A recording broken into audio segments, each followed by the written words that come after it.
So Samsung Frame TV 65 inches QLED 4K TV இதோட unboxing நம்ம சேனல்ல 10 நாள் முன்னாடி போஸ்ட் பண்ணிருந்தேன்.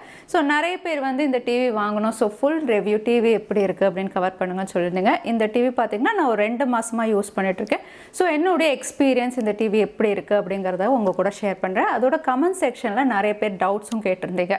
இதோட அப்ஸ்கேலிங் எப்படி இருக்குது, ரெசல்யூஷன் நல்லா இருக்கா, ஓடிடி பிளாட்ஃபார்மில் 4K எப்படி இருக்குது அப்படிங்கிற மாதிரி நிறைய டவுட்ஸ் கேட்டிருந்தீங்க. ஸோ அதையும் ஒன்று கவர் பண்ணுவோம். ஸோ நீங்கள் சாம்சங் ஃப்ரேம் டிவி வாங்குறீங்கன்னா வீடியோ தராமல் ஃபுல்லாக பாருங்கள். ஸோ தட் உங்களுடைய டவுட்ஸ் என்னவோ அது கிளியர் ஆகும். சேனலுக்கு ஃபஸ்ட் டைம் வந்திருக்கீங்க அப்படின்னா என் பேர் வானா, இது technical Chennai. Samsung frame TV எப்படி இருக்குது அப்படிங்கிறத டிஸ்கஸ் பண்ணுறதுக்கு முன்னாடி ஃபஸ்ட்டு இதோட ஃபீச்சர்ஸ் என்னென்ன அப்படிங்கிறத குயிக்காக பார்த்துடலாம். இந்த டிவி அப்படின்னு பார்த்தீங்கன்னா 65 இன்ச்சஸ். இதில் வந்து உங்களுக்கு வேரியேஷன்ஸ் இருக்குது. 43 இன்ச்சஸ்லேருந்து மேக்ஸிமம் 75 இன்ச்சஸ் வரைக்கும் வந்து உங்களுக்கு ரேஞ்ச் அவைலபிளாக இருக்குது.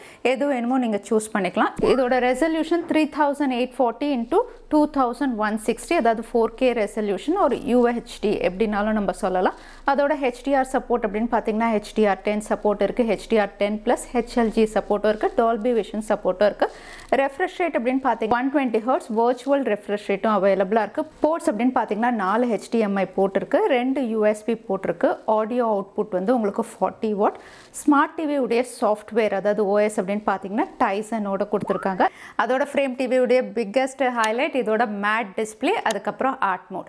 மேட் டிஸ்பிளே அப்படின்னு சொல்லும்போது வந்து கம்ப்ளீட்டாக ஜீரோ ரிஃப்ளெக்ஷன் மோடில் இருக்கும். நீங்கள் எதில் லைட் ஆன் பண்ணாலும் சரி, இல்லைனா பெரிய ஜன்னல் திறந்து வச்சாலும் ரிஃப்ளெக்ஷன் எதுவுமே வராது. ஜீரோ ரிஃப்ளெக்ஷன் தர்ற மாதிரி ஒரு மேட் டிஸ்பிளே இங்கே கொடுத்துருக்காங்க. அதே சமயத்தில் ஆர்ட் மோட் கொடுத்துருக்காங்க. அந்த ஆர்ட் மோட் இல்லைனா பெயிண்டிங் வந்து ரியலிஸ்டிக்காக இருக்கணும் அப்படின்னு சொல்லி வந்து உங்களுக்கு ஃப்ரேம் வந்து கார்னர்ஸில் கொடுத்துருக்காங்க. இந்த ஃப்ரேமும் நீங்கள் கஸ்டமைஸ் பண்ணிக்கலாம். அது மட்டும் இல்லை, இந்த டிவியுடைய டைமென்ஷன் அப்படின்னு பார்த்தீங்கன்னா வந்து ஸ்லிம் ஃபிட் வால் மவுண்டபிள் அப்படின்னு தான் சொல்லியிருக்காங்க. அதனால வந்து நீங்கள் செவரில் ஃபிக்ஸ் பண்ணால் வந்து கேப் ரொம்பவே கம்மியாக இருக்கும். ஸோ முதல்ல எல்லாரும் என்ன கேட்டீங்க, டிவியுடைய விலை என்ன? ஸோ ப்ரைஸ் அப்படின்னு பார்த்தீங்கன்னா வந்து கரெக்டான ப்ரைஸ் தெரியணும் அப்படின்னா லிங்க் நான் கீழே டிஸ்கிரிப்ஷனில் தரேன், நீங்கள் கிளிக் பண்ணி செக் பண்ணிக்கோங்க. இந்த டிவியுடைய ப்ரைஸ் வந்து 1,38,000 கிட்ட. பட் உங்களுக்கு ஆஃபர் டைமில் வந்து வேரி ஆகும், இதை விட குறையும். ஆஃபர் இல்லாத டைம் இதை விட அதிகமாக ஆகலாம். ஸோ கரெக்டான ப்ரைஸ் தெரிஞ்சுக்கணுன்னா நீங்கள் சாம்சங்குடைய அஃபிஷியல் வெப்சைட்டில் லிங்க் தரேன், நீங்கள் செக் பண்ணிக்கோங்க. அதோட டிவியுடைய டிஸ்பிளே பற்றியும் நிறைய பேர் கேட்டிருந்தீங்க. மேட் டிஸ்பிளே கான்செப்ட் நிறைய பேருக்கு பிடிச்சிருந்தது, ரிஃப்ளெக்ஷன் இல்லை அப்படிங்கிறது. அப்ஸ்கேலிங் பற்றி கேட்டிருந்தீங்க. அப்ஸ்கேலிங் அப்படின்னு சொல்லும்போது வந்து 720 பிக்சல் 1080 பிக்சல் எல்லாம் 4K டிவியில் எவ்வளோ தூரம் பெஸ்ட்டாக இருக்குது அப்படிங்கிறத தான் கேட்டிருந்தீங்க. ஸோ வந்து 720 பிக்சல் 1080 பிக்சலை வந்து இதை அப்ஸ்கேல் பண்ணி காட்டுறதுக்காக இன்டெலிஜென்ட் மோட் அப்படிங்கிற ஒரு ஃபீச்சர் வந்து AI ஃபீச்சர் டிவியோட இன்டெகிரேட் பண்ணி தான் கொடுத்துருக்காங்க.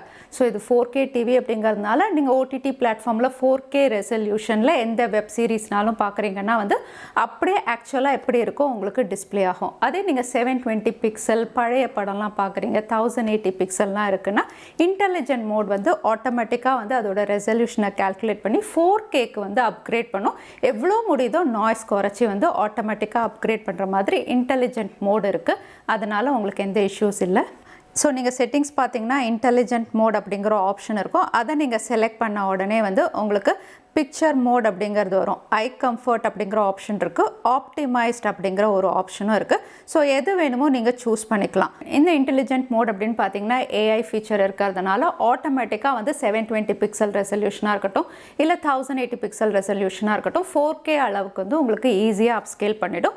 இல்லை எனக்கு வந்து AI வேண்டாம், நானே மேனுவலாக செட் பண்ணிக்கணும் அப்படின்னாலுமே உங்களுக்கு பிரைட்னஸ், கான்ட்ராஸ்ட் எல்லாமே நீங்கள் செட் பண்ணிக்கலாம். சில டைம் ரொம்பவே பழைய படம் அப்படின்னா வந்து நான் கான்ட்ராஸ்ட் மட்டும் கொஞ்சம் அட்ஜஸ்ட் பண்ணுவேன். அப்போ வந்து உங்களுக்கு நாய்ஸ் ரொம்பவே கம்மியாக இருக்கும், ரெசல்யூஷன் ரொம்பவே நல்லாயிருக்கு. அதோட வியூவிங் ஆங்கிள் அப்படின்னு பார்த்தீங்கன்னா எங்கேருந்து நீங்கள் பார்த்தாலுமே வந்து உங்களுக்கு டீட்டெயில்ஸ் நல்லா இருக்குது, கலர்ஸ் ரொம்பவே பிரைட்டாக இருக்குது. அதோட ஆர்ட் மோடில் வால் பெயிண்டிங் பற்றியும் சில பேர் கேள்வி கேட்டிருந்தீங்க. இங்கே வால் பெயிண்டிங் வந்து எப்போவுமே எனேபிள்டாக இருக்கிறதுனால வந்து கரண்ட் அதிகமாக எடுக்குமா அப்படின்னு கேட்டிருந்தீங்க. இங்கே வந்து கரண்ட் உங்களுக்கு யூஸ் ஆகும், பட் ரொம்பவே மினிமம் அமௌண்ட்டும். இங்கே பிராண்ட் சொல்லியிருக்கிறது அப்படின்னு பார்த்தீங்கன்னா 40 வாட் to 50 வாட் வந்து யூஸ் ஆகும் 24 ஹவர்ஸ்க்கு. இங்கே 24 மணி நேரமும் நீங்கள் ஆன் பண்ணி வச்சுருந்தீங்கன்னா ஒரு யூனிட் கொஞ்சம் கம்மியாக உங்களுக்கு கரண்ட் கன்சியூம் பண்ண தான் செய்யும். இது அந்த மாதிரி தான் உங்களுக்கு கரண்ட் கன்சப்ஷன் இருக்கும், பெருசாக கரண்ட் ஆகாது. அதே சமயத்தில் மற்ற டிவியெல்லாம் நம்ம ஸ்விட்ச் ஆஃப் பண்ணோன்னா உடனே பிளாக் பாக்ஸ் மாதிரி ஆகிடும் இல்லையா? பட் இங்கே வந்து நீங்கள் ஸ்விட்ச் ஆஃப் பண்ணிங்கன்னா உங்களுக்கு வால் பெயிண்டிங் தான் டிஃபால்ட்டாக வரும், டைரெக்டாக பிளாக் பாக்ஸ் போகாது.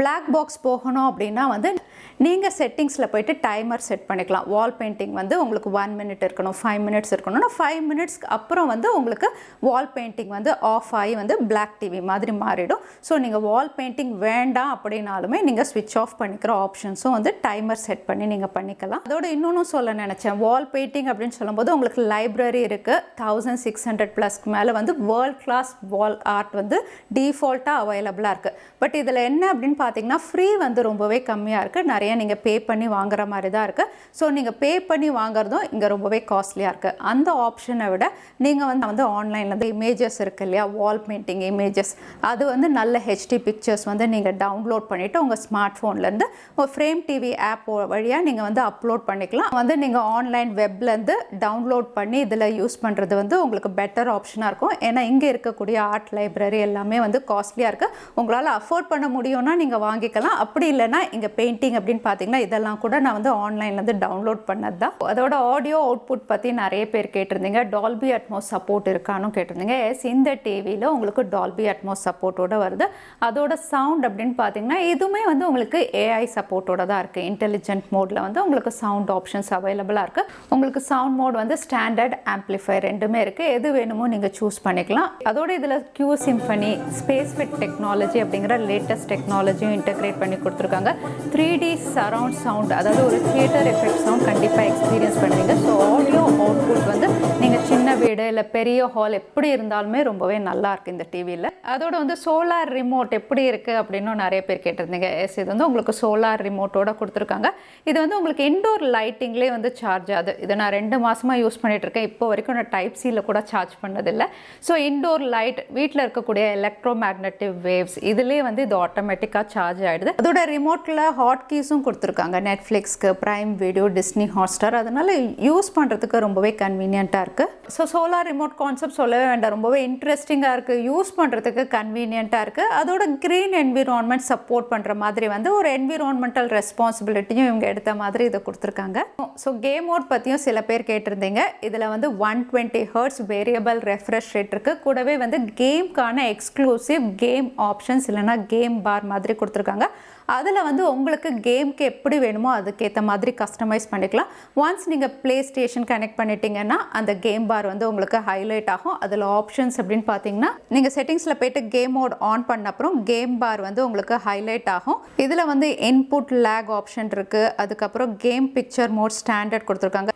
ஸ்க்ரீன் ரேஷியோ 16:9 இருக்குது. அதுக்கப்புறம் ஜூம் ஆப்ஷன்ஸ் இருக்குது. சவுண்ட் அவுட்புட்டும் நீங்கள் இங்கே கஸ்டமைஸ் பண்ணிக்கலாம். கேம் செட்டிங் ஆப்ஷன்ஸ் இருக்குது.